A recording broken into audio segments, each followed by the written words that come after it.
Class എന്താ start ചെയ്യാത്ത? കുറച്ചു നേരമായല്ലോ.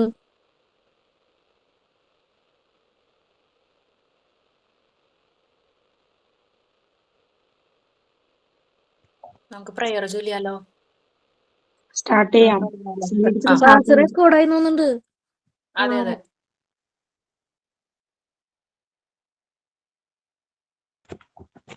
Good morning all. ഒരു പ്രാർത്ഥനയോടെ നമുക്ക് ഇന്നത്തെ ക്ലാസ് തുടങ്ങാം. പ്രാർത്ഥന ചൊല്ലാനായി അർച്ചനയെ ക്ഷണിക്കുന്നു. എങ്ങുമെങ്ങും നിറയും വെളിച്ചമേ, എൻ കരളിൽ കുടിയിരിക്കണമേ. എൻ്റെ പാദം ഇടറാതിരിക്കുവാൻ എന്നും എന്നിൽ കൃപ ചൊരിയണമേ. പൂവിലൂറുന്ന പുഞ്ചിരി നീയല്ലോ, പുസ്തക പരിജ്ഞാനവും നീയല്ലോ. പുല്ലുമാടവും പൂമണി മേടയും തുല്യമായി തൊഴും ശക്തിയും നീയല്ലോ. നല്ല ചിന്തയായി എൻ്റെ മനസ്സിലും, നല്ല ഭാഷയായി നാവിൻ്റെ തുമ്പിലും, നല്ല ചേരിയായി എൻ്റെ കരത്തിലും, നന്മയാം നീ കടന്നിരിക്കണമേ. എങ്ങുമെങ്ങും നിറയും വെളിച്ചമേ, എൻ കരളിൽ കുടിയിരിക്കണമേ. എൻ്റെ പാദം ഇടറാതിരിക്കുവാൻ എന്നും എന്നിൽ കൃപ ചൊരിയണമേ. Thank you. Thank U Archana. Signing ചെയ്യാനായി അശ്വതിയെ ക്ഷണിക്കുന്നു. Good morning, everyone. First of all, I wish everyone a good day. Today's class is held by Jisha ma'am. I welcome Jisha ma'am in the class and I welcome all my friends. Thank you. Thank you Ashwathi. നല്ലൊരു ദിവസം നല്ലൊരു ചിന്തയിലൂടെ നമുക്ക് തുടങ്ങാം. Thought of പറയാനായി മിന്നുമോളെ ക്ഷണിക്കുന്നു. Good morning, everyone.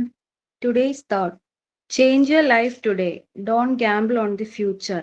Act now without delay. ഇന്ന് തന്നെ നിങ്ങളുടെ ജീവിതം മാറ്റൂ. ഭാവിയിൽ ചൂതാട്ടം നടത്തരുത്. ഉടൻ തന്നെ പ്രവർത്തിക്കൂ, ഒട്ടും വൈകാതെ. Have a nice day. Thank you. Thank you മിന്നുമോൾ.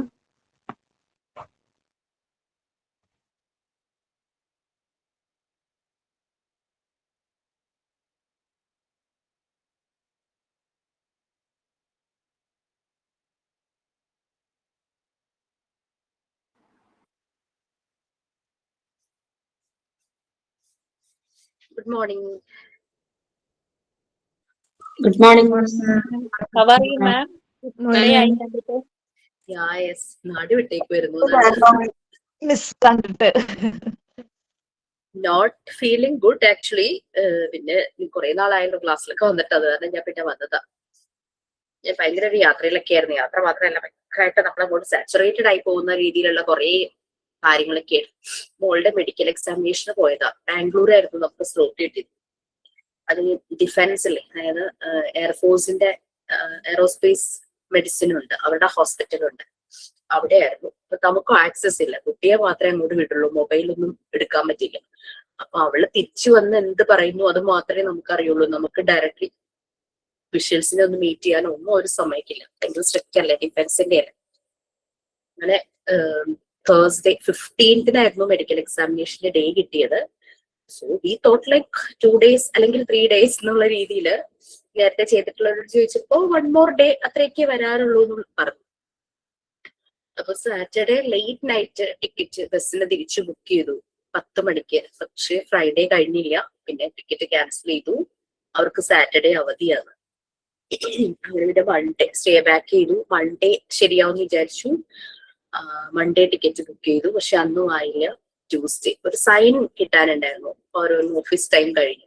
Discipline അല്ലേ അവർ, അങ്ങനെ എല്ലാരെയും അങ്ങനെ പിന്നെയും ടിക്കറ്റ് ക്യാൻസൽ ചെയ്തു. ട്യൂസ്ഡേ പിന്നെ ബുക്ക് ചെയ്തില്ല, ശരിയായിട്ട് ബുക്ക് ചെയ്യാന്ന് വിചാരിച്ചു. ഉച്ചയായപ്പോഴേക്കും ശരി. പക്ഷെ യാത്രയുടെ ആണോ ക്ലൈമറ്റിന്റെ ആണോ എനിക്ക് ഒട്ടും സുഖമില്ല, സത്യം പറഞ്ഞു കഴിഞ്ഞാൽ. തിരിച്ചു വരുന്ന ദിവസം പീരീഡ്സ് ആവുകയും ചെയ്തു. ഭയങ്കര അൺഈസിനെസ് ആയിരുന്നു. കാലൊന്നും ഇല്ലാത്ത പോലെ തോന്നി, ഭയങ്കര പെയിൻ ആയിരുന്നു.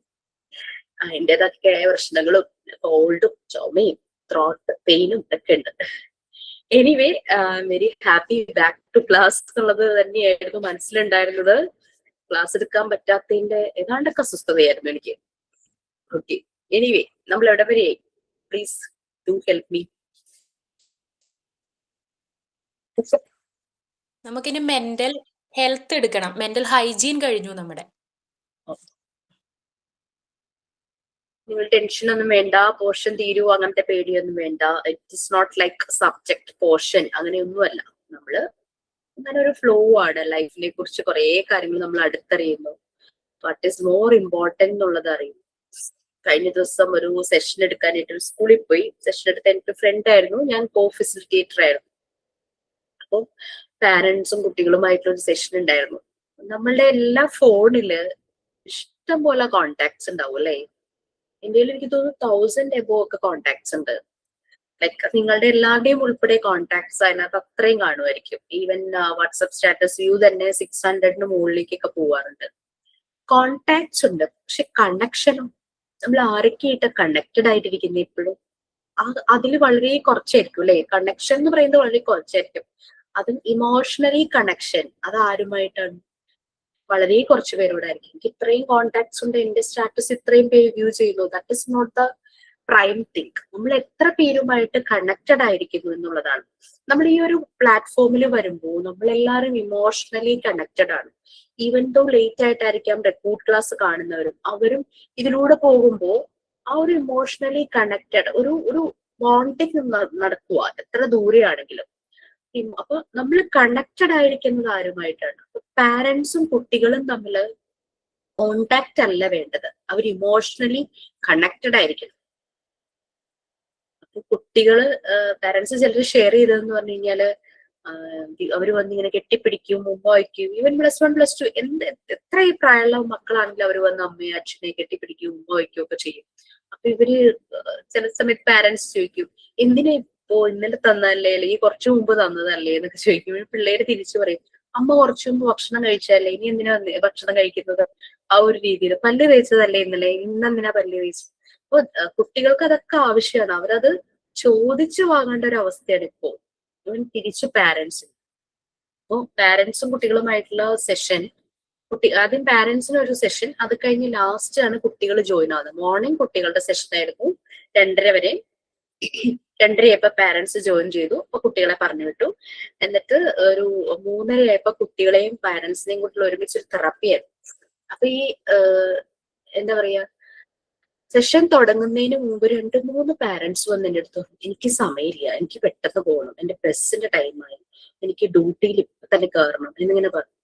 ഞാൻ എന്റെ ഫ്രണ്ടിനോട് ഇത് ഷെയർ ചെയ്തു. അതായത് നമ്മുടെ മക്കൾക്ക് വേണ്ടി മാറ്റി വെക്കാൻ സമയമില്ല എന്നാണ് പാരന്റ് പറയണത്. പിന്നെ സ്കൂളില് പാരന്റ്സിന് ഒരു സെഷൻ വെക്കുമ്പോൾ അവിടെ അമ്മ മാത്രമായിരിക്കും പലപ്പോഴും പ്രസന്റ്, അച്ഛൻ വരില്ല. അപ്പോ അച്ഛന് സമയമില്ല കുട്ടികളെ. അപ്പൊ എന്റെ ഫ്രണ്ട് കല്യാണി എന്നാണ് പേര്, കല പറയുമായിരുന്നു, നിങ്ങൾ എല്ലാവരും ഇപ്പോഴേ ഒരു ഓൾഡ് ഏജ് ഹോമിൽ അങ്ങ് ബുക്ക് ചെയ്ത് വെച്ചു. ഞാനും പറയുകയാണെങ്കിൽ അത് തന്നെയാണ്, ഒരു ഓൾഡ് ഏജ് ഹോം ബുക്ക് ചെയ്ത് വെച്ചു. കാരണം മക്കൾക്ക് വേണ്ടി കൊടുക്കാൻ സമയമില്ല. അപ്പൊ പിന്നെ പ്രായമായി കഴിഞ്ഞാൽ മക്കൾ നിങ്ങൾക്ക് സമയം തരുമോ? ഒരു ഓൾഡ് ഏജ് ഹോം ഒന്ന് ബുക്ക് ചെയ്ത് വെച്ചു. ആരും വിഷമം വിചാരിച്ചിട്ട് കാര്യമില്ല എന്ന് തോന്നുന്നു. കാശുള്ളവർക്ക് ഭയങ്കര സ്റ്റൈലിൽ പറയാം, ഇങ്ങനെ അവൈലബിൾ ആണല്ലോ, സീനിയർ സിറ്റിസൺ വില്ലാസ്, അപ്പാർട്ട്മെന്റ്സ്, എല്ലാ സൗകര്യങ്ങളും അവിടെ ഉണ്ടാവും. കിച്ചൺ ഉണ്ടാവും, ഡോക്ടേഴ്സിന്റെ അവൈലബിലിറ്റി ഉണ്ടാവും, സെക്യൂരിറ്റി ഉണ്ടാവും, ഡ്രസ്സ് വാഷ് ചെയ്യാൻ ആളുണ്ടാവും, വീട് ക്ലീൻ ചെയ്യാൻ ആളുണ്ടാവും. കാശുണ്ടെങ്കിൽ നമുക്കൊക്കെ ഒരു സീനിയർ സിറ്റിസൺ വീടോ അവർക്ക് വേണ്ടി അപ്പാർട്ട്മെന്റോ വില്ലയോ ഒക്കെ നമുക്ക് വാങ്ങാം. പക്ഷെ കയ്യിൽ കാശ് വേണം. മക്കൾ പറയും, ഞങ്ങൾക്ക് സമയമില്ല, നിങ്ങളത് ഓൾഡ് ഏജ് ഹോമിലേക്ക് പൊക്കോന്നുമില്ല പറയില്ല, എവിടേക്കെങ്കിലും പൊക്കോളാനായിരിക്കും പറയും. നമ്മൾ കുട്ടികൾക്ക് വേണ്ടി സമയം കണ്ടെത്തുന്നത് അത് അവരുടെ അവകാശമാണ്. അല്ലാണ്ട് നമ്മൾ അവർക്ക് കൊടുക്കുന്ന ഒരു ഫേവർ ഒന്നുമല്ല, അത് അവരുടെ അവകാശം തന്നെയാണ്. അവരെ സ്നേഹിക്കാനും സ്നേഹിക്കപ്പെടാനും ഒക്കെ ഉള്ള അവകാശം കുട്ടികൾക്കുണ്ട്. അത് ചെയ്യുമ്പോഴാണ് അവര് തിരിച്ചും അതുപോലെ തന്നെ ചെയ്യും. നമ്മുടെ മക്കൾക്കെല്ലാം നമ്മളുടെ സമയം കിട്ടട്ടെ, നമ്മുടെ സ്നേഹം കിട്ടട്ടെ എന്ന് നമുക്ക് പ്രാർത്ഥിക്കാം. ഇന്നത്തെ സെഷൻ ക്ലാസ് തുടങ്ങാം. ടെൻഷൻ വേണ്ട, എന്നെ കാണാതെ വന്നു എന്ന് കരുതിയിട്ട് ഞാൻ പോർഷൻ തീർക്കുമോ, ഞങ്ങൾ പരീക്ഷയ്ക്ക് നമുക്ക് കുറെ പേടിക്കൊന്നും വേണ്ട കേട്ടോ. ഈ അഥവാ നമ്മൾ തീർന്നില്ലെങ്കിൽ നമ്മൾ എക്സ്ട്രാ സെഷൻ നൈറ്റ് ഇരിക്കും. അപ്പൊ നമുക്ക് റെക്കോർഡ് ക്ലാസ് കാണുന്നവരെ കാണാൻ പറ്റുമല്ലോ. ഓക്കെ, അതൊക്കെ നിങ്ങൾക്ക് അറേഞ്ച് ചെയ്ത് തരാം. അന്നോർത്ത് ഒട്ടും പേടിക്കണ്ട. ഓക്കെ, അപ്പൊ നമുക്ക് back to your portion. Mental health എടുക്കാനുണ്ടെന്നല്ലേ പറഞ്ഞു? Mental health is okay. അപ്പൊ ഞാനൊന്ന് ഷെയർ ചെയ്യട്ടെ.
ഈ പാരഗ്രാഫ് കഴിഞ്ഞോ? Mental health and mental hygiene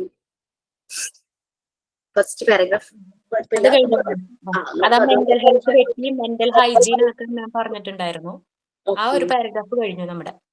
അതൊന്ന് ജസ്റ്റ് ഒന്ന് ബ്രീഫ് ചെയ്യാമോ ആരെങ്കിലും? നമ്മൾ അതിൽ എന്തൊക്കെയാ കാര്യങ്ങൾ പറഞ്ഞേന്ന് അത്രയും നമ്മളൊന്ന് കണക്റ്റഡ് ആകണ്ടേ?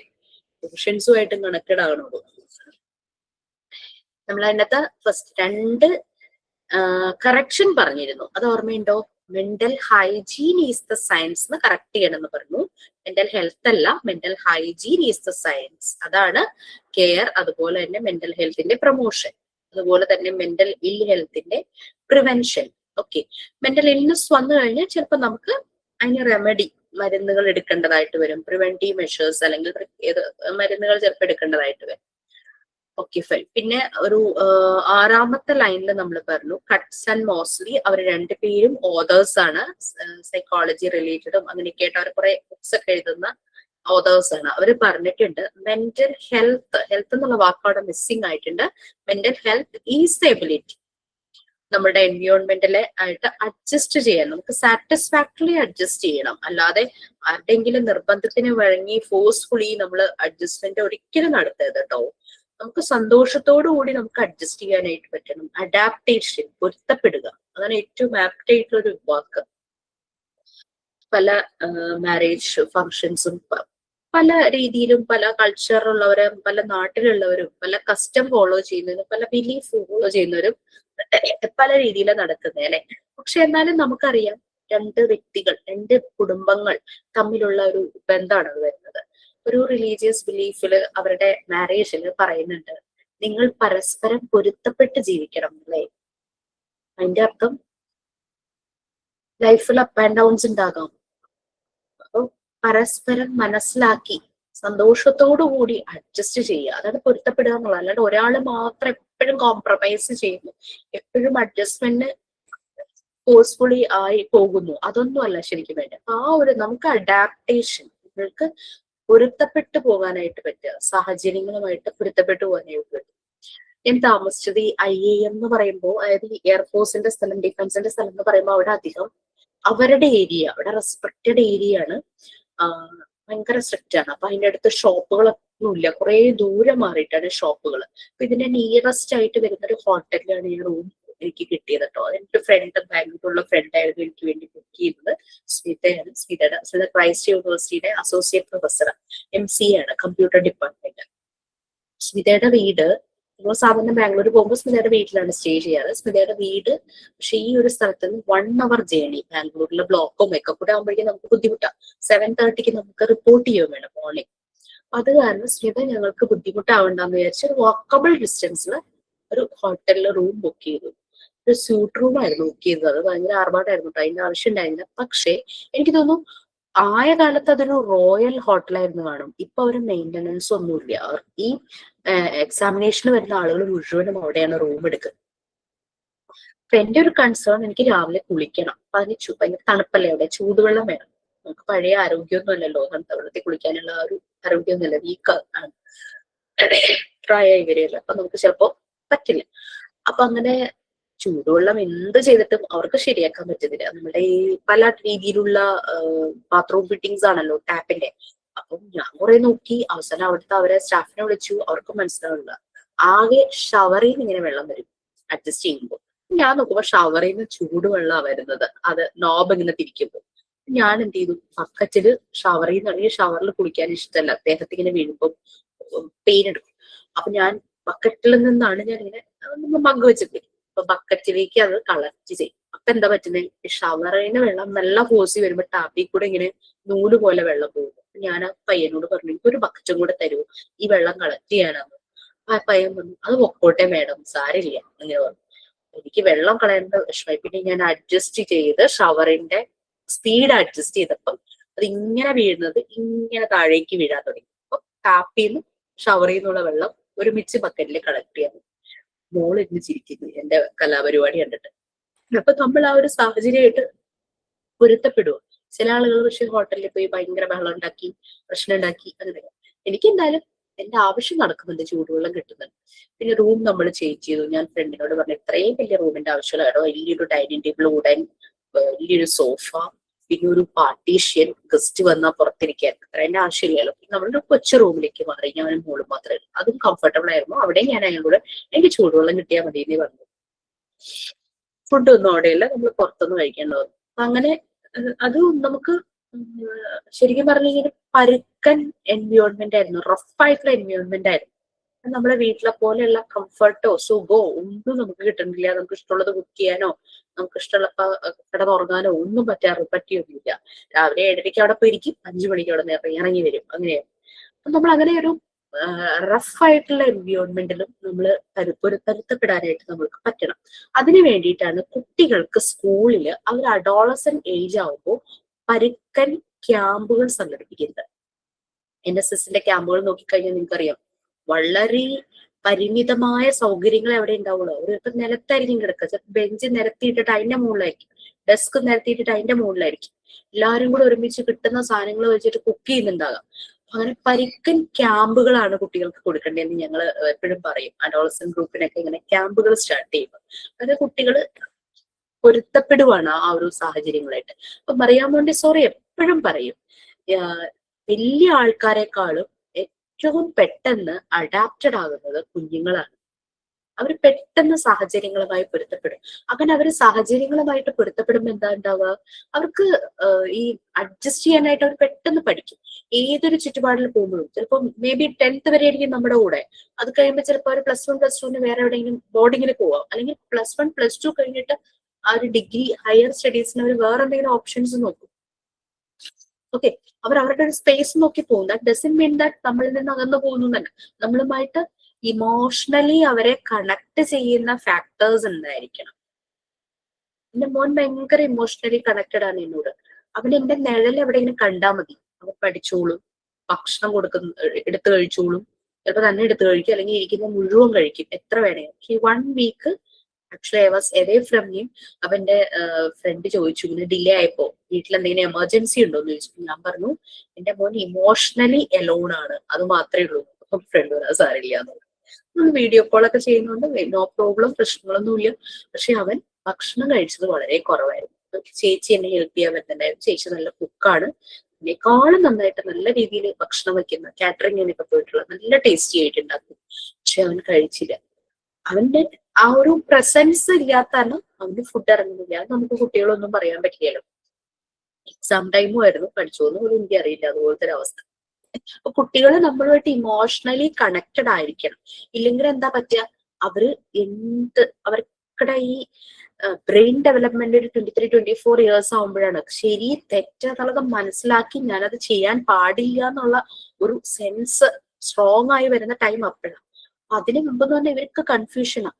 ഒരു ഒരു തെറ്റിലേക്കാണ്, അല്ലെങ്കിൽ ഞാനൊരു കാര്യം ചെയ്യാൻ പോകുമ്പോ അമ്മ ഞാൻ ഇത് ചെയ്തോട്ടെ, അല്ലെങ്കിൽ ഞാൻ ഇങ്ങനെ ചെയ്തോട്ടെ, അങ്ങനെ ചെയ്തോട്ടെ, അങ്ങനെയുള്ള രീതിയിൽ ഇങ്ങനെ അവര് തീരുമാനം എടുക്കും. അപ്പൊ നമ്മൾ അറിഞ്ഞേ അവർ ചെയ്യുള്ളൂ. ആ ഒരു സ്പേസ് നമ്മളും അവരും തമ്മിൽ തീർച്ചയായിട്ടും ഉണ്ടാവും. അതുകൊണ്ട് എപ്പോഴും കുട്ടികളുമായിട്ട് ഇമോഷണലി കണക്റ്റഡ് ആയിരിക്കണം. അവരുമായിട്ട് ഇരുന്ന് സംസാരിക്കണം. അവരുടെ പോസിറ്റീവ്സ് ഒരു 5 കാര്യങ്ങൾ പറയാൻ പറഞ്ഞാൽ നിങ്ങൾക്ക് എത്ര പേർക്ക് പറയാൻ പറ്റുമെന്ന് എനിക്കറിയില്ല. ചിലപ്പോൾ നമ്മൾ ആലോചിക്കേണ്ടിയിരിക്കുന്നു അല്ലെ, ഒരു 5 പോസിറ്റീവ് കാര്യം. അതിപ്പോ അവരെ കുറിച്ചാണെങ്കിലും നമ്മളുടെ ഫ്രണ്ട്സിനെ കുറിച്ച് പറയാൻ പറഞ്ഞാലും അവരെ മുന്നിൽ ഫേസ് ടു ഫേസ് ഇരുന്നിട്ട് കണ്ണിൽ നോക്കിയിട്ട് ചിരിച്ചുകൊണ്ട് അവരോട് ഇങ്ങനെ നീ മിടുക്കനാണ്, ഇതാണ്, നീ സൂപ്പറാണ് എന്ന് ഇങ്ങനെ നീ നല്ലപോലെ എഴുതുന്നുണ്ട്, നീ നല്ലപോലെ സംസാരിക്കുന്നുണ്ട്, നമ്മൾ എന്തെങ്കിലും 5 അവന്റെ ക്വാളിറ്റീസ് ഒന്ന് പറഞ്ഞു, അവന്റെ ഉണ്ടാകുന്ന മാറ്റം, അവളിൽ ഉണ്ടാകുന്ന മാറ്റം വ്യത്യാസമായിരിക്കും. അവർ തിരിച്ച് നമ്മുടെയും പറയും, നമ്മളെ കറക്റ്റ് ചെയ്യാനും അല്ലെങ്കിൽ അവരെ നമുക്ക് കറക്റ്റ് ചെയ്യാനും അതൊക്കെ അവർ ആക്സെപ്റ്റ് ചെയ്യും. അല്ലാതെ എപ്പോഴും കുറ്റം പറയുമെന്ന് അവരൊരിക്കലും പറയില്ല. നമ്മൾ ഈ രീതിയിൽ ഇമോഷണലി അവരോട് കണക്റ്റഡ് ആയിരിക്കും. അവർ എത്ര ദൂരെയാണെങ്കിലും ആ ഇമോഷണൽ കണക്ഷൻ അത് ബ്രേക്ക് ഒരിക്കലും ആവില്ല. ശ്രദ്ധിക്കും. അതുകൊണ്ട് നമ്മുടെ സ്റ്റുഡൻസും എത്രയോ വർഷങ്ങൾ പഠിപ്പിച്ചു കഴിഞ്ഞാലും അവര് ചില ടീച്ചേഴ്സിനെ ഓർത്തിരിക്കും. അവരുടെ ലൈഫിലെ മെയിൻ കാര്യങ്ങൾ ചെയ്യുമ്പോൾ അവര് മനസ്സുകൊണ്ടെങ്കിലും നമ്മുടെ ബ്ലെസ്സിങ് ചോദിക്കും. അല്ലെങ്കിൽ നമ്മളെ വിളിക്കാൻ പറ്റുന്ന അവസരമാണെങ്കിൽ നമ്മളെ അവർ വിളിക്കും അല്ലെ. ഓക്കെ, നമ്മൾ അതൊരു പറഞ്ഞത് അതായിരുന്നു, അഡ്ജസ്റ്റ് ചെയ്യുക സാഹചര്യങ്ങളുമായിട്ട്, സാറ്റിസ്ഫാക്ടറി, സന്തോഷത്തോടു കൂടി. ഓക്കെ, എനിക്കിത് ഓക്കെയാണ്, ഞാൻ വെരി ഹാപ്പി വിത്ത് യു, അല്ലെങ്കിൽ എനിക്ക് ഇത് മതി എന്ന് പറഞ്ഞ് നമ്മൾ ആ ഒരു എൻവയോൺമെന്റുമായിട്ട് സാറ്റിസ്ഫാക്ടറി അഡ്ജസ്റ്റ് ചെയ്യുന്നത് തന്നെയാണ് നമ്മുടെ മെന്റൽ ഹെൽത്തിന്റെ ഒരു എബിലിറ്റി എന്ന് പറയുന്നത്. നമ്മൾ അവിടെ പറഞ്ഞത് മെന്റൽ ഹൈജീൻ എന്ന് പറയുന്നത് മീൻസ് ആണെങ്കിൽ അതിന്റെ എൻഡ് റിസൾട്ട് ആണ് മെന്റൽ ഹെൽത്ത് എന്ന് പറയുന്നത്. ഓക്കെ, മീൻസ് ആൻഡ് എൻഡ്സ് ആണ് രണ്ടും. അതാണ് നോർമ ഇ കട്ട്സും നിക്കോളാസ് മോസ്ലിയും പറഞ്ഞത്. ഞാൻ പലപ്പോഴും പലരുടെ പേര് വായിക്കും, എന്റെ പ്രൊനൗൺസിയേഷൻ അത്ര കറക്റ്റ് ആവാറില്ല കേട്ടോ. നിങ്ങൾക്ക് കറക്റ്റ് അറിയാമെങ്കിൽ എന്നെ അപ്പൊ തന്നെ കറക്റ്റ് ചെയ്യണം, കാരണം റെക്കോർഡ് ക്ലാസ് കാണുന്നവരും ഉണ്ടാവുമല്ലോ. എനിക്ക് പേര് ഭയങ്കര കൺഫ്യൂഷൻസ്, പ്രത്യേകിച്ച് വേറെ നാട്ടിലേക്ക് ആൾക്കാരൊക്കെ ആകുമ്പോൾ അവരെ വിളിക്കുന്നത് വേറെ രീതിയിലായിരിക്കുമല്ലോ. അപ്പൊ അതുകൊണ്ട് എപ്പോഴും പേര് എന്റെ പ്രൊനൗൺസിയേഷൻ ശരിയാകാറില്ല, തെറ്റാറേ ഉള്ളൂ. Okay, next mental health. ആരെങ്കിലും ആ ഒരു 2 പാരഗ്രാഫ് ഒന്ന് വായിക്കാമോ? എനിക്ക് റീഡ് ചെയ്യാന്ന് പറഞ്ഞാൽ ഇച്ചിരി ടഫ് ആയിരിക്കും. ഞാൻ സ്ക്രോൾ ചെയ്യാം.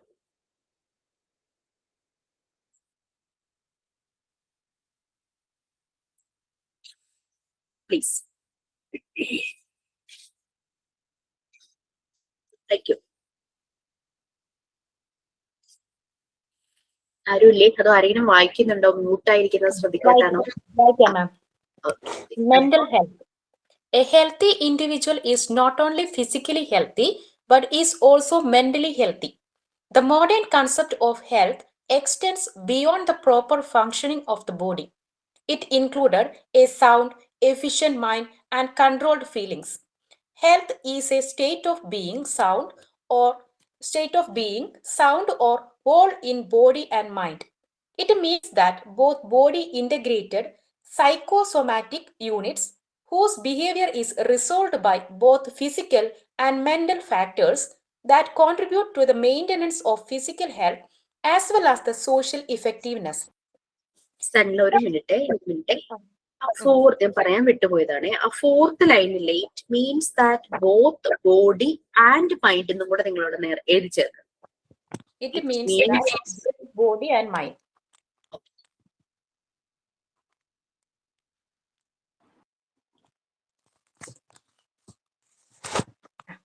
Okay, ma'am. Shall I continue?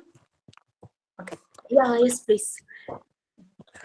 From this, one can conclude that mental health has 2 important phases. It is both individual and social. The individual has to be internally adjusted.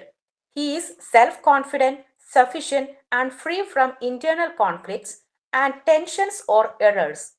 He is skillful enough to be able to adapt to new situations, but the achieves this internal adjustment in social setup. It is within the social framework that the internal adjustment has to be built up. Only then the individual becomes a person who is acceptable as a member of his society. Other definitions of mental health refer to such abilities as of making decisions, of assuming responsibilities in accordance with one's quantity, of finding satisfaction, success, and happiness in achievement of everyday tasks, of living effectively with others, and showing society considerable behavior. Okay, ma'am. So mental health നമ്മൾ already health and hygiene എന്നുള്ള second യൂണിറ്റിൽ നമ്മൾ അവിടെയും പറഞ്ഞിരുന്നു അല്ലെ. Health എന്ന് പറയുന്നത് നമ്മുടെ ശരീരത്തിന്റെ ആരോഗ്യം മാത്രമല്ല, അസുഖമില്ലാത്ത അവസ്ഥ എന്ന് മാത്രമല്ല ശരിക്കും ഹെൽത്ത് എന്ന് പറയുന്നത്. നമ്മൾ എല്ലാ രീതിയിലും നല്ല സന്തോഷത്തോടെ ഇരിക്കുക അല്ലെ. നമ്മൾ സോഷ്യലൈസ് ചെയ്യുന്നതിലും നമ്മളുടെ ഇമോഷൻസ് നമുക്ക് മാനേജ് ചെയ്യുന്നതിലും എല്ലാ രീതിയിലും നമ്മൾ ഭയങ്കര വെൽ ബീയിങ്, ഹാപ്പി, ക്ഷേമം അല്ലെ, വെൽഫെയർ, ആ ഒരു സന്തോഷം, സമാധാനം, സ്നേഹം, സന്തോഷം, സുഖം, സന്തോഷം, സമാധാനം എന്നൊക്കെ പറയുന്ന പോലെ എല്ലാം കൂടെ ചേരുന്ന ഒരു അവസ്ഥ. അതാണ് ശരിക്കും ഹെൽത്ത് എന്ന് പറയുന്നത്. നമ്മൾ പറഞ്ഞു ഒരു ഇൻഡിവിജ്വലിന്റെ ഹെൽത്ത്, ഒരു ഇൻഡിവിജ്വൽ ഹെൽത്തി എന്ന് പറഞ്ഞാൽ അദ്ദേഹം ഫിസിക്കലി അല്ലെങ്കിൽ അവരെ ഫിസിക്കലി ഹെൽത്തി മാത്രമല്ല മെന്റലി ഹെൽത്തിയും കൂടിയാണ്.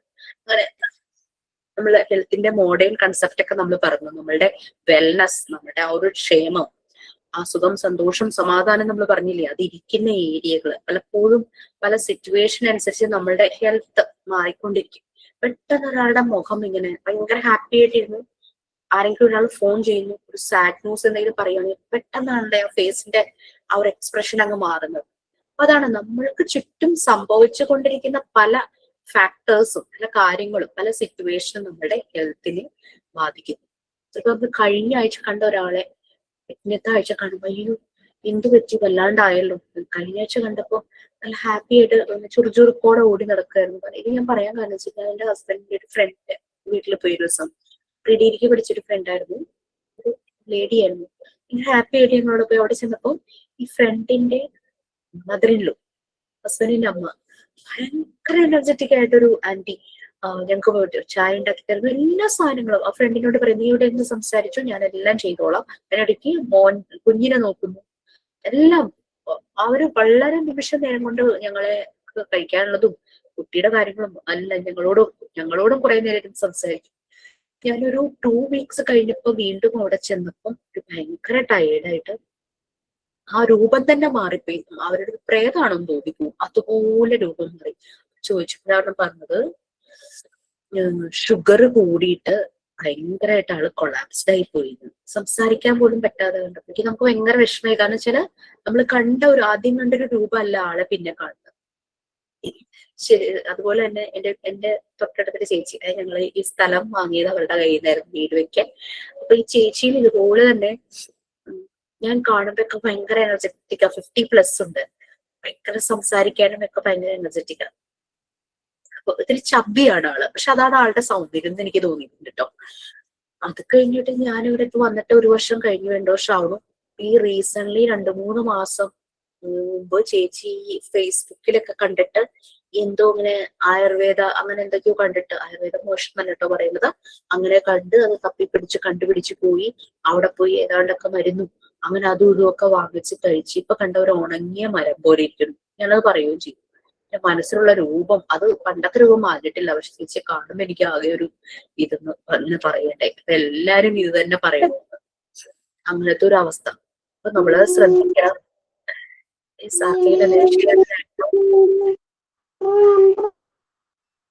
പാട്ട് പാടുവാണോ? രജനിയുടെ മോളാണോ? ഓക്കെ, എനിവേ അപ്പൊ ഇങ്ങനെ നമ്മുടെ ഹെൽത്തിനെ കുറിച്ച് നമ്മൾ വളരെ കോൺഷ്യസ് ആയിരിക്കണം. നമ്മൾ ശ്രദ്ധിക്കേണ്ട സെൽഫ് കെയർ അല്ലെ, സെൽഫ് ലവ് ഇറ്റ് സെൽഫ്. നമ്മൾ ചെയ്യേണ്ടതായിട്ടുള്ള കാര്യങ്ങള് നമ്മൾ മറന്നു പോകരുത് എപ്പോഴും. വീട്ടിലെ സ്ത്രീകള് അവന്മാര് പൊതുവെ പറ്റുന്നതാവേ ഞാനൊന്ന് ലെഫ്റ്റ് ആക്കുക കേട്ടോ. Okay, no problem Shivaranjini. അത് ശ്രദ്ധിക്കണം. മോഡേൺ കൺസെപ്റ്റില് ഹെൽത്തിന് അത്രയും ഇമ്പോർട്ടൻസ് ഇപ്പൊ കൊടുക്കുന്നുണ്ട് അല്ലെ. നമ്മുടെ ബോഡിയുടെ പ്രോപ്പർ ഫങ്ഷനിങ്, നമുക്കൊരു എക്സ്ട്രാ സപ്പോർട്ട് ഒന്നും വേണ്ടി വരുന്ന അവസ്ഥയിലേക്ക് പോകരുത്. ആ ഒരു പ്രോപ്പർ ഫങ്ഷനിങ് നടക്കണം. നമ്മുടെ എല്ലാ ബോഡിയുടെ എല്ലാ പാർട്സും പ്രോപ്പർ ആയിട്ട് നടക്കണം. അത് തന്നെയാണ് ഹെൽത്തിന്റെ അത്. നല്ല ഉറക്കം അല്ലെ. ഞാൻ പലപ്പോഴും 12:30-1 മണിക്കൊക്കെ കിടക്കുന്നത്. ഇപ്പൊ എന്റെ അടുത്ത വീട്ടിലെ ചേട്ടൻ ചോദിക്കും, പക്ഷെ ഒത്തിരി ലേറ്റ് ആയിട്ടാണല്ലേ കിടക്കുന്നത്. പുള്ളി ഇടയ്ക്ക് എണീക്കും, സ്മോക്ക് ചെയ്യുന്ന കേട്ടോ. സ്മോക്ക് ചെയ്യാനായിട്ട് എണീറ്റ് ടെറസിലൊക്കെ പോയി നിന്ന് സ്മോക്ക് ചെയ്യും. അപ്പം ഇങ്ങനെ ലൈറ്റും എന്നെ ഞാൻ ഓരോന്ന് ഇങ്ങനെ കാണാം. അപ്പം ഞാൻ പറഞ്ഞു, ചേട്ടൻ ഞാനൊരു 1 o'clock കിടന്നാലും ആ കിടക്കുന്നത് സൗണ്ട് സ്ലീപ്പാണ്. ഇടയ്ക്കുള്ള ഡിസ്റ്റർബൻസ് ഒന്നും എങ്ങനെ ഞാൻ അറിയില്ല. ഞാൻ അങ്ങനെ ഉറങ്ങി 6:30 ആകുമ്പോഴേക്കും എണീക്കും. അതിന് മുമ്പ് എണീക്കില്ല കേട്ടോ. കാരണം അത്രയും എനിക്ക് ഉറങ്ങണം, എന്നാലാണ് എനിക്ക് ഡേ എന്റെ ശരിക്ക് പോവുള്ളൂ. അപ്പൊ അതിന്റെ ഇടയ്ക്ക് എണീക്കലോ ഒന്നുമില്ല.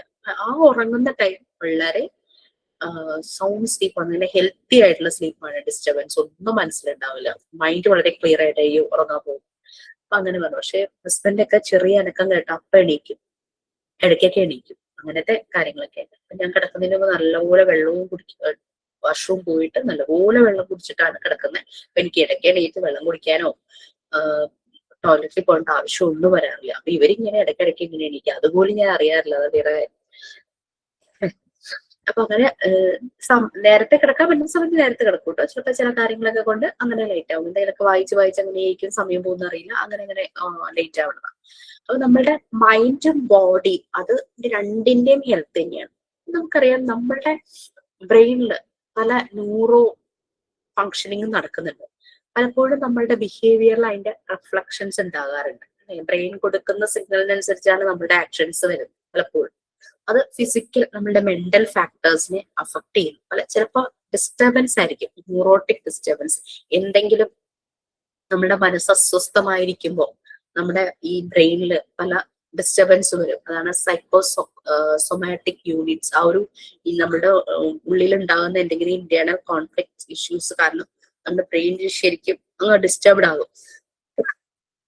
ശരിക്കും മനസ്സും ശരീരവും ഒരുപോലെ തന്നെ ഒരേപോലെ ഹെൽത്തി ആയിരുന്നാൽ മാത്രമാണ് നമുക്ക് നല്ലൊരു ഹെൽത്ത്, മോഡേൺ കൺസെപ്റ്റ് അനുസരിച്ച് നമ്മുടെ ശരിയായ ഹെൽത്ത് എന്ന് പറയുന്നത്. അതുകൊണ്ട് നമ്മുടെ ഫിസിക്കൽ ഹെൽത്ത്, ശരീരത്തിന്റെ ആരോഗ്യത്തിന്റെ മെയിൻ്റനൻസും അതുപോലെ തന്നെ നമ്മൾ സോഷ്യലി കണക്റ്റഡ് ആകുന്നതും അതിന്റെ സോഷ്യൽ എഫക്റ്റീവ്നെസ്സും എല്ലാം വളരെ ഇമ്പോർട്ടന്റ് തന്നെയാണ്. നമ്മുടെ വെൽബീയിങ് വളരെ ഇമ്പോർട്ടന്റ് തന്നെയാണ്. അങ്ങനെ പറയുമ്പോൾ മെന്റൽ ഹെൽത്തിന് 2 ഇമ്പോർട്ടന്റ് ഫേസസ് ഉണ്ടെന്ന് നമുക്ക് പറയാൻ പറ്റും. മനസ്സിന്റെ ആരോഗ്യത്തിന് അത് വ്യക്തിയെ ഡിപ്പെൻഡ് ചെയ്തിരിക്കുന്നു. ഒന്നാമത്തെ, it is individual.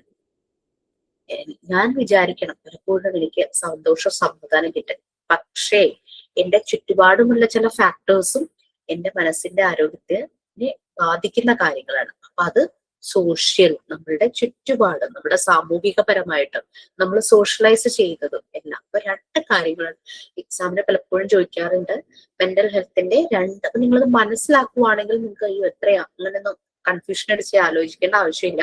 2 important faces ആണ് മെന്റൽ ഹെൽത്തിനുള്ളത്. ഒന്ന് ഇൻഡിവിജ്വൽ, നമ്മളൊരു വ്യക്തിയാണ്. അപ്പൊ നമ്മുടെ ആരോഗ്യം ദാറ്റ് ഈസ് ഇമ്പോർട്ടന്റ്. നമ്മുടെ ചുറ്റുപാടുള്ളത്, നമ്മളുടെ ഗ്രൂപ്പുകളിൽ, നമ്മുടെ ഫാമിലി, നമ്മുടെ ഫ്രണ്ട്സ് സർക്കിൾ, നമ്മൾ വർക്ക് ചെയ്യുന്ന ഇടങ്ങളാണെങ്കിൽ, പഠിക്കുന്ന ഇടങ്ങളാണെങ്കിൽ, എവിടെയൊക്കെ ഉണ്ടോ സോഷ്യൽ ആണ്. ഇൻഡിവിജ്വൽ ആൻഡ് സോഷ്യൽ, ഇങ്ങനെ 2 ഇമ്പോർട്ടന്റ് ഫേസസ് ഉണ്ട് മെന്റൽ ഹെൽത്തിന്.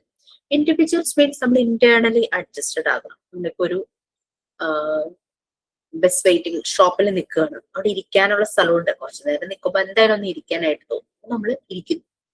പ്രായമായ ഒരാൾ വരുമ്പോൾ എന്നെക്കാളും ആവശ്യതയുള്ള ആളാണല്ലോ, നമ്മളൊന്ന് എണീറ്റ് കൊടുക്കും. സോ നമ്മൾ ഇന്റേണലി അഡ്ജസ്റ്റഡ് ആവുക. അല്ലെങ്കിൽ നമ്മളൊന്ന് ഒതുങ്ങിയിരുന്നാൽ ഒരാൾക്കും കൂടി ഇരിക്കാൻ പറ്റുമെങ്കിൽ നമ്മൾ അവിടെ അഡ്ജസ്റ്റഡ് ആകും. അതാണ് നമ്മൾ ഇൻഡിവിജ്വലി നമ്മൾ അഡ്ജസ്റ്റഡ് ആകേണ്ട പല കാര്യങ്ങളുണ്ട്. സെൽഫ് കോൺഫിഡന്റ് ആയിരിക്കും, സഫിഷ്യന്റ് ആയിരിക്കും, ഫ്രീ. നമുക്ക് ഒരു ഇന്റേണൽ കോൺഫ്ലിക്ട്സും വരില്ല. ഒരു പ്രശ്നം വന്നു കഴിഞ്ഞാൽ അത്രേ ഉള്ളൂ, വി ക്യാൻ സോൾവ് ദിസ്, അങ്ങനെ നമ്മൾ പറയും. നമുക്ക് സോർട്ട് ഔട്ട് ചെയ്യാനായിട്ട് പറ്റും. നിങ്ങൾക്ക് ക്ലാസ് റൂമിലാണെങ്കിലും നിങ്ങൾക്ക് എന്തെങ്കിലുമൊക്കെ ഡൗട്ട്സോ കൺഫ്യൂഷൻ അല്ലെങ്കിൽ നിങ്ങൾ തമ്മിൽ എന്തെങ്കിലുമൊക്കെ കാണുമ്പോൾ നമ്മളത് ഇവിടെ ഈ ഒരു പ്ലാറ്റ്ഫോമിൽ ഒരു തുറന്ന പറച്ചിലുണ്ടെങ്കിൽ നമുക്ക് ശരിക്കും അത് പെട്ടെന്ന് തന്നെ സോർട്ട് ഔട്ട് ചെയ്യാൻ പറ്റും. നമുക്ക് യാതൊരു കൺഫ്യൂഷനും കോൺഫ്ലിക്ട്സും നമ്മുടെ ഉള്ളിൽ ഉണ്ടാവില്ല. അല്ലെങ്കിൽ അതിങ്ങനെ ഉള്ളിക്കടന്ന് കുറേ ദിവസം കഴിഞ്ഞാൽ അത് മാറാതെ ഇങ്ങനെ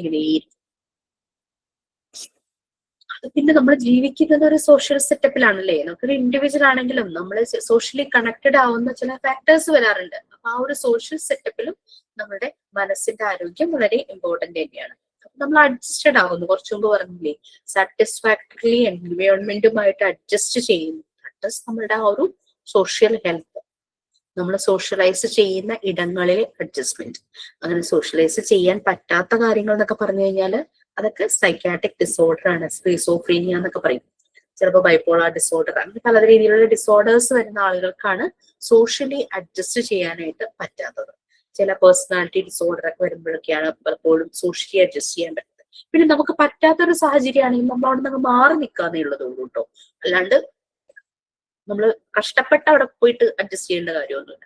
ചില സുഹൃബന്ധങ്ങളിൽ നമുക്ക് അങ്ങനെ ഫീൽ ചെയ്യാറുണ്ട്. അപ്പോഴാണ് നമ്മൾ ടോക്സിക് എന്ന് പലപ്പോഴും അതിനെ വിളിക്കാറുണ്ട്. നമ്മളല്ലാത്തൊരിടം വരുമ്പോൾ അവിടുന്ന് പതുക്കെ അങ്ങ് മാറുന്ന തന്നെയാണ്. നമ്മൾ നന്നാക്കാൻ നോക്കിയിട്ട് ശരിയായില്ലെങ്കിൽ, കാരണം പലപ്പോഴും എനിക്ക് തോന്നാറുണ്ട് സുഹൃത്തുക്കളിലൊരു നെഗറ്റീവ് ഉണ്ടെങ്കിൽ ആ ഒരു നെഗറ്റീവ് അല്ലെങ്കിൽ 2 നെഗറ്റീവ് അങ്ങനെ കാണുന്നുണ്ട്, ഇയാളെ എനിക്ക് വേണ്ട എന്നുള്ളതല്ല, നമ്മൾ അവരെ മാനേജ് ചെയ്യാനായിട്ട് അവരെ ഹെൽപ്പ് ചെയ്യുന്നു ആ ഒരു നെഗറ്റീവ് ഇല്ലാതാക്കാൻ പറ്റുന്ന രീതിയിൽ. അതേസമയം നമ്മളുടെ മേൽ അത് വല്ലാത്തൊരു ബേർഡൻ ആവുകയാണെങ്കിൽ അവിടെ നിന്ന് വളരെ സമാധാനത്തോടു കൂടി മാറി നിൽക്കുക എന്നുള്ളത്. അതാണ് ഹെൽത്തി റിലേഷൻഷിപ്പും ടോക്സിക് റിലേഷൻഷിപ്പും തമ്മിലുള്ള ആ ഒരു വ്യത്യാസം. റിലേഷൻഷിപ്പ് അത് ഓരോ പ്രായത്തിലും കുട്ടികൾ പല രീതിയിലുള്ള റിലേഷൻഷിപ്പിൽ ചെന്ന് പെടാറുണ്ടല്ലേ. ഫ്രണ്ട്ഷിപ്പ്, അതുപോലെ തന്നെ റൊമാൻറ്റിക് റിലേഷൻഷിപ്പ്. അത് കഴിഞ്ഞ ദിവസത്തെ ക്ലാസ്സിൽ കുട്ടികളോട് അതിന് റൊമാൻറ്റിക് റിലേഷൻഷിപ്പിനെ പറ്റി സർവ്വസാധാരണല്ലേ ഈ ഒരു പ്രായത്തിൽ. പക്ഷെ പണി കിട്ടാതെ നോക്കണം എന്ന് മാത്രമേ. ചെറിയ പ്രായത്തില് റിലേഷൻഷിപ്പിലാണ്, ഞങ്ങൾ എവിടെ ഞങ്ങൾക്ക് ഇഷ്ടമുള്ള സ്ഥലത്ത് പോകും, ഞങ്ങൾ അവിടെ പോകും, ഞങ്ങൾ ഇവിടെ പോകും എന്ന് പറഞ്ഞാലും പോകുമ്പോൾ പണി കിട്ടാതെ നോക്കണം. കാരണം പ്രായപൂർത്തിയായ 2 പേര് ഞങ്ങൾ റിലേഷൻഷിപ്പിലാണ്, ഞങ്ങളുടെ സ്വാതന്ത്ര്യം എന്ന് പറഞ്ഞ് തോന്നിവാസം എവിടെയെങ്കിലും പോവോ ഒക്കെ ചെയ്ത് കഴിഞ്ഞു കഴിഞ്ഞാൽ പോക്സോ കേസ് വരെ ആകാനുള്ള ചാൻസ് ഉണ്ട്. പെൺകുട്ടിയെ ഷെൽട്ടർ ഹോമിലേക്ക് കൊണ്ടുപോകും, ആൺകുട്ടികളെ ചിലപ്പോൾ ഇതുപോലെ തന്നെ ബോയ്സ് ഹോമിലേക്ക് മാറ്റും. 18 വയസ്സിനും 21 വയസ്സിനിടയിലുള്ള ആളാണെങ്കിൽ ബോസ്റ്റൺ ഹോം എന്ന് പറഞ്ഞിട്ട് ആൺകുട്ടികൾക്ക് മാത്രമുള്ള ഷെൽട്ടർ ഹോം ഉണ്ട്. 18-നും 20-നും പല മാതാപിതാക്കൾ. ഞാൻ ഈ 10 ഇയേഴ്സ് ബാക്ക് അന്ന് ഞാനൊരു ആർട്ട് ആൻഡ് ക്രാഫ്റ്റ് ടീച്ചറായിട്ട് വർക്ക് ചെയ്യുമായിരുന്നു. അപ്പം ആ സമയത്ത് എനിക്ക് പലയിടങ്ങളിലും പോയി ക്ലാസ് എടുക്കാൻ താല്പര്യം. അപ്പൊ ഞാനിങ്ങനെ ഈ ചിൽഡ്രൻസ് ഹോം ഉണ്ട്, ഗേൾസ് ഹോം ഉണ്ട് കാക്കനാട്. ഞാൻ അവിടെ ചുമ്മാ കയറി ഒന്ന് അപ്രോച്ച് ചെയ്യും. ഞാനിങ്ങനെ ക്ലാസ് എടുക്കാൻ എനിക്ക് താല്പര്യമുണ്ട്. അപ്പൊ അവര് അതിൽ നിന്നും ഒരു 12 കുട്ടികളെ അവർക്ക് ക്ലാസ് കൊടുത്താൽ മതി, പക്ഷെ അതിൽ കൂടുതൽ പെൺകുട്ടികൾ അവിടെ ഉണ്ട്. ഞാൻ ചോദിച്ചപ്പോ അവര് പറഞ്ഞു അവര് പലരും ഡിപ്രഷന് മരുന്ന് കഴിക്കുന്നവരാണ്, ചില സമയത്ത് വയലന്റ് ആവും, അവരങ്ങനെ ഇരുന്ന് പേഷ്യൻസോട് കൂടി ഇത് ചെയ്യാൻ പറ്റും. അവരങ്ങനെ പറഞ്ഞപ്പോ എനിക്ക് കൂടുതൽ അവരെ, കാരണം ഞാൻ ഒറ്റയ്ക്കാണ് പോകുന്നത്, കൂടെ ഒരാളില്ല, പിന്നെ അതുമല്ല ഇവർക്ക് പേ ചെയ്യാനും പറ്റില്ല. അപ്പൊ ഞാനൊരു സർവീസ് കോൾ ചെയ്യാം എന്നുള്ള രീതിയിൽ പോയതാണ്. ഞാനങ്ങനെ എന്റെ കയ്യിൽ കുറെ മെറ്റീരിയൽസ് ഉണ്ടായിരുന്നു. അതെല്ലാം അവർക്ക് വേണ്ടിയിട്ട് എടുത്ത് ഞാൻ ഒരു ദിവസം അങ്ങോട്ട് പോയി ഇവർക്ക് ഞാൻ ക്ലാസ് എടുത്തു. അപ്പൊ ഓരോ കുട്ടികളും ഇങ്ങനെ ക്ലാസ് എടുത്ത് കുറച്ച് കഴിയുമ്പോൾ അവരൊരു അടുപ്പാവുമല്ലോ. അവരനുഭവിച്ച വിഷമങ്ങളൊക്കെ എന്നോട് ഇങ്ങനെ ഷെയർ ചെയ്തു. പലരെയും വീട്ടിലുള്ളവർ തന്നെ, അച്ഛൻ അല്ലെങ്കിൽ അമ്മാവൻ ഒക്കെയാണ് ഈ സെക്ഷൽ അബ്യൂസിന് ആകാൻ കാരണം. അതൊക്കെ ഇങ്ങനെ അവര് മരവിപ്പോട് കൂടിയാ പറയണത്. അതുകൂടെ കാണുമ്പോൾ ഇപ്പൊ നമ്മുടെ മുന്നിൽ കുറെ നേരം ഇരുന്ന് കരയുവാണെങ്കിൽ അവരവരുടെ വിഷമം വെന്റിലേറ്റ് ചെയ്യും. അവരിപ്പോ ഒരു മരവിച്ച അവസ്ഥയിലേക്ക്. അങ്ങനെ ഇവർക്ക് വേണ്ടി ക്ലാസ് എടുത്ത് കഴിഞ്ഞപ്പോ ആ ടീച്ചർക്ക് ഇഷ്ടമായിട്ട് ടീച്ചർ എന്നോട് പറഞ്ഞു, ഓപ്പോസിറ്റ് ജയിലാണ് കേട്ടോ, ജില്ലാ ജയിൽ. അവിടെ ഈ ബോയ്സിന്റെ മാത്രം, അതായത് 18 വയസ്സ് തുടങ്ങി 25 ആ ഒരു ടൈമില് ബോയ്സ് ഏകദേശം ഒരു 50-60ഓളം പേര് വരും. അവർക്ക് ഇങ്ങനത്തെ ക്ലാസ്സുകൾ അറ്റൻഡ് ചെയ്യാൻ വളരെ താല്പര്യം. അവിടെ ഒന്ന് ചോദിച്ചു നോക്കുമ്പോൾ ഞാൻ അവിടെ സംസാരിച്ചപ്പോ അത്രയും പേർക്ക് ഉള്ള മെറ്റീരിയൽസിനുള്ള ഫണ്ട്, ഇത് വളരെ തുച്ഛമായ വരുമാനമല്ലേ, ഫണ്ട് എന്തെങ്കിലും ഇല്ലായിരുന്നു. അപ്പൊ ആരെങ്കിലും സ്പോൺസറെ കിട്ടുമായിരുന്നെങ്കിൽ അവർക്ക് എനിക്ക് ക്ലാസ് എടുക്കാൻ പറ്റുമായിരുന്നു. പക്ഷെ അവരും പറഞ്ഞു ഞങ്ങൾക്കും തരാൻ ഫണ്ടില്ല, ആരെങ്കിലും ഒരു സ്പോൺസറെ സംഘടിപ്പിക്കാമെന്ന് ചോദിച്ചു. അതിന്റെ കോണ്ടാക്ട്സ് വളരെ കുറവായിരുന്നു.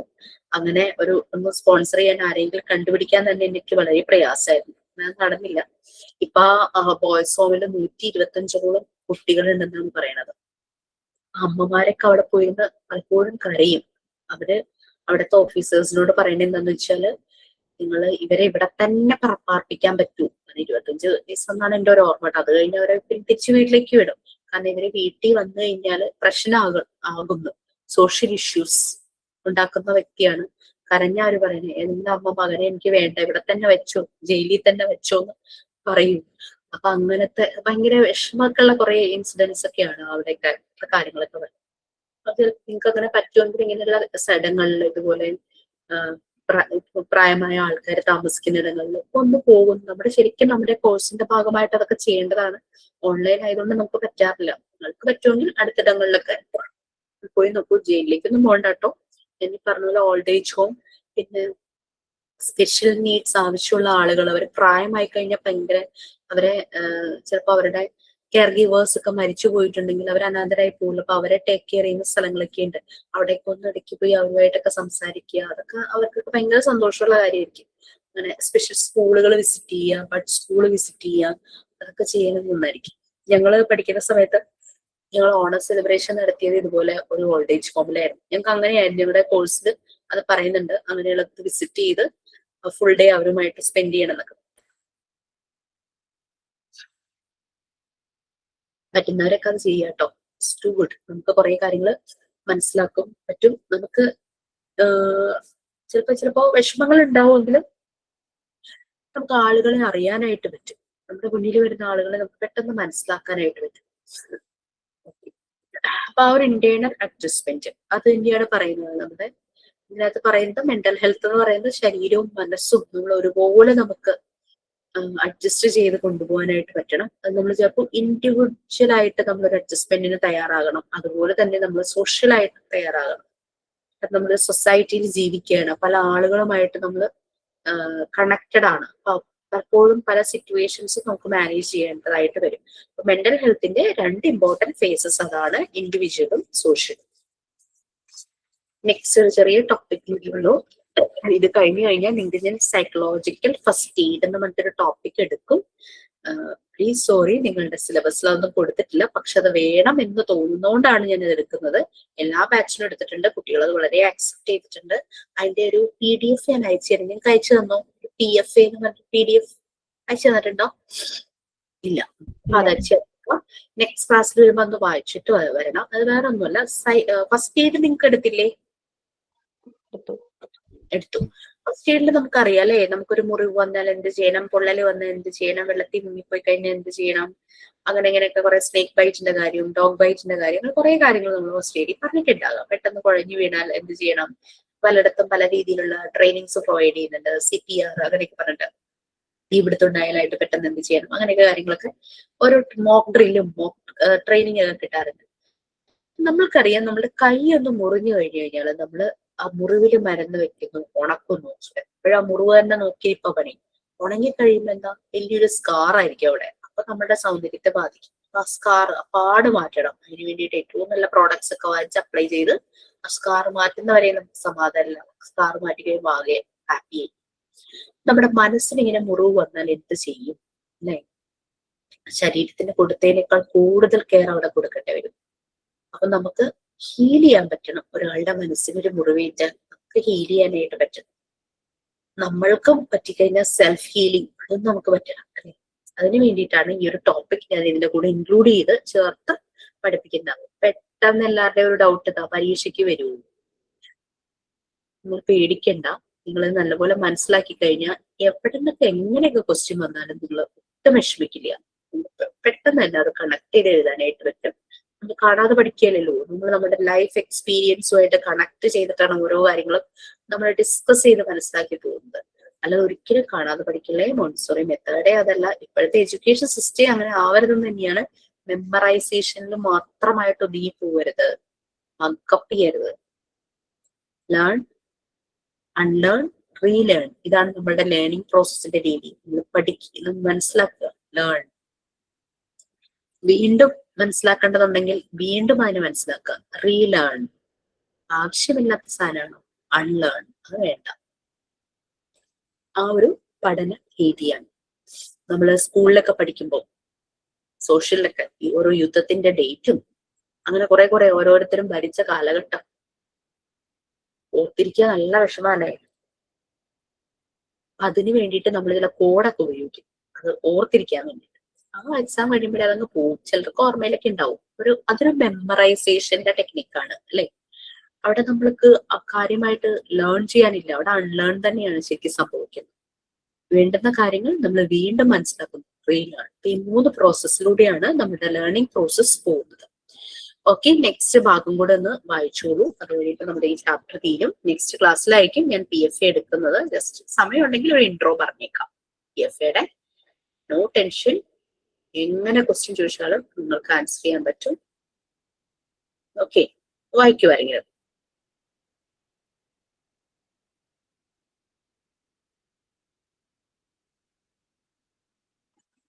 Instructions involves the social situations of a classroom in which the teacher occupies the leader's positions.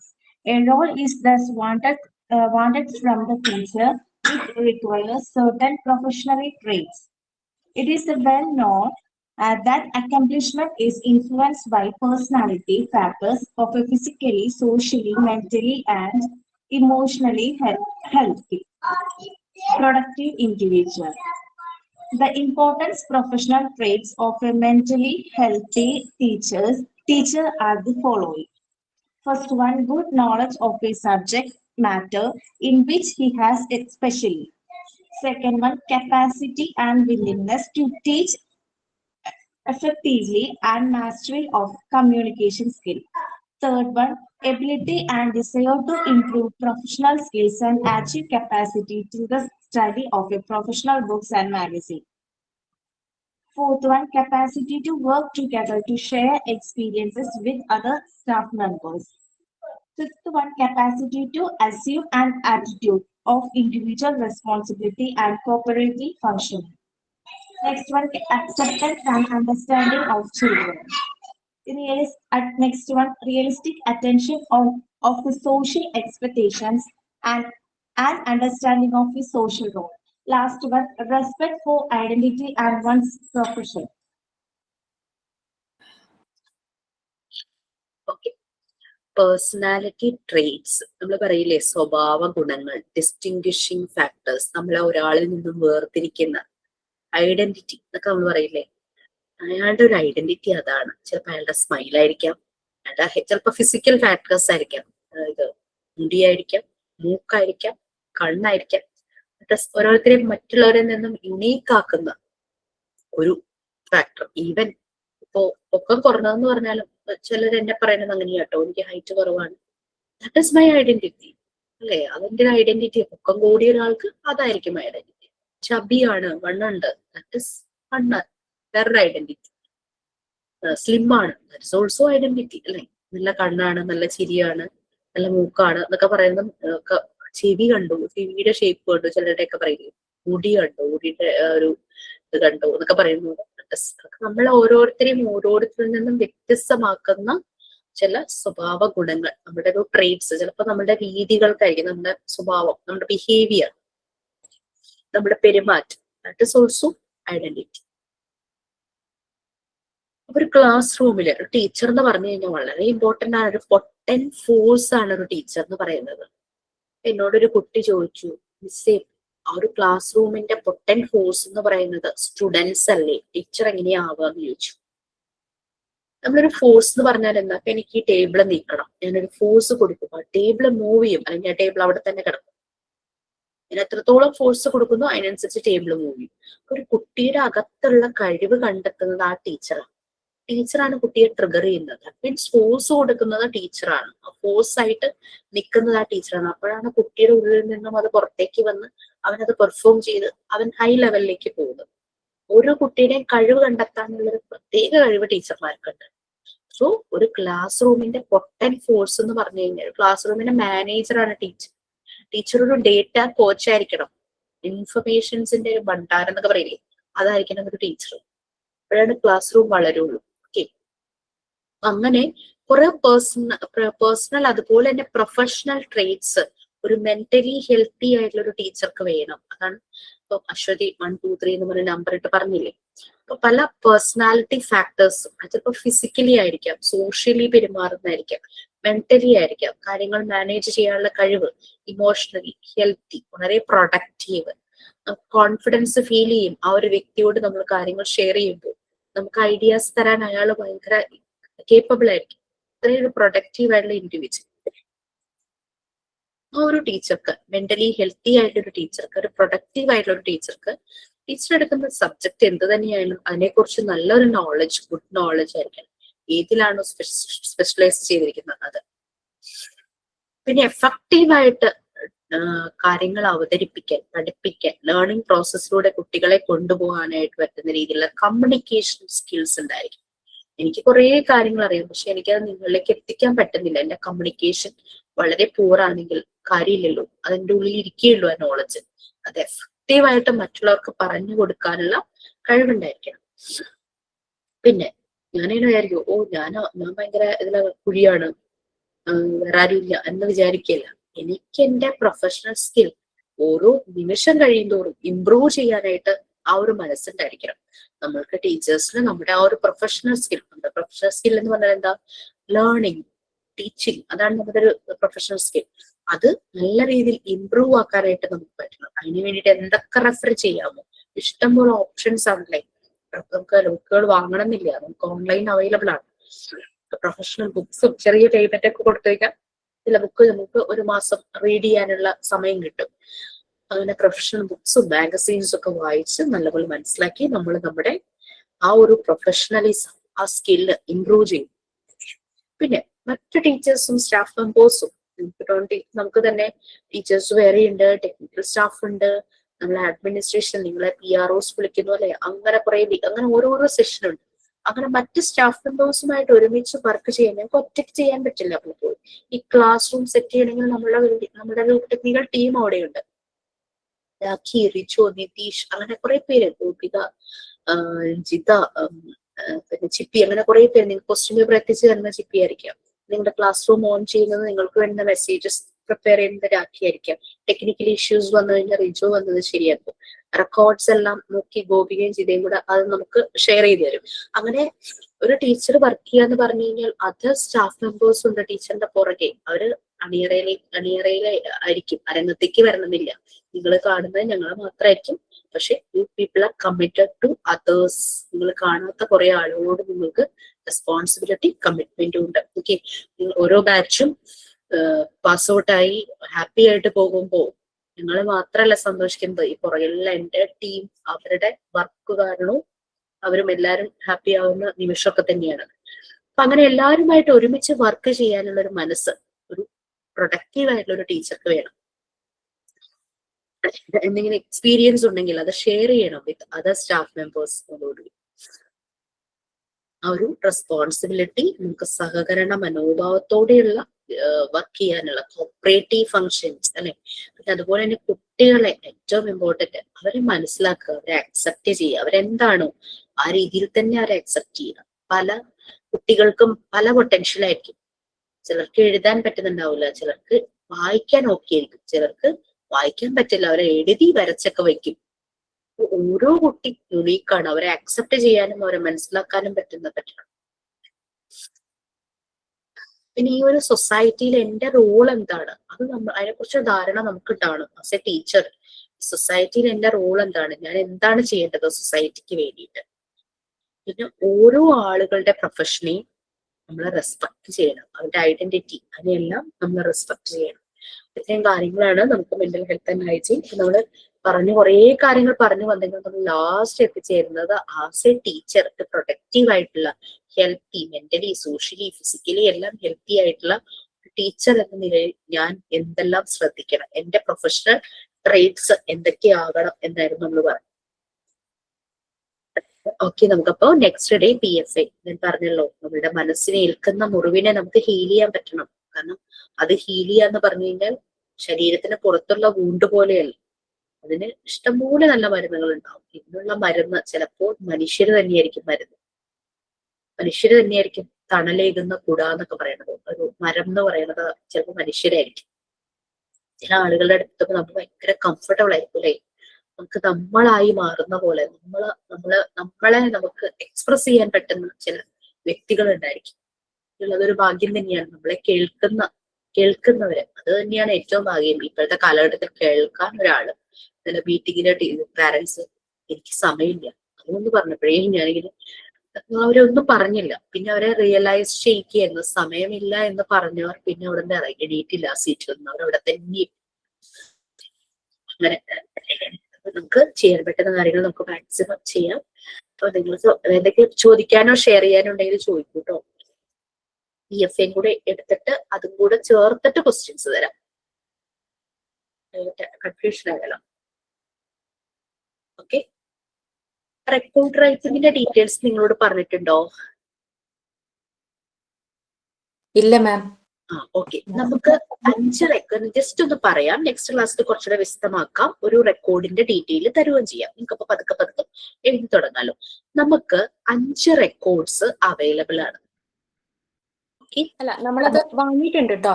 മിക്കവരും വാങ്ങിയിട്ടുണ്ട്. ഓക്കെ, വാങ്ങിയിട്ടുണ്ട്. അപ്പൊ അതിന്റെ വാങ്ങേണ്ട ഡീറ്റെയിൽസും പറയാനായിരുന്നു. നിങ്ങൾക്ക് ഓഫീസിൽ അവൈലബിൾ ആണ്.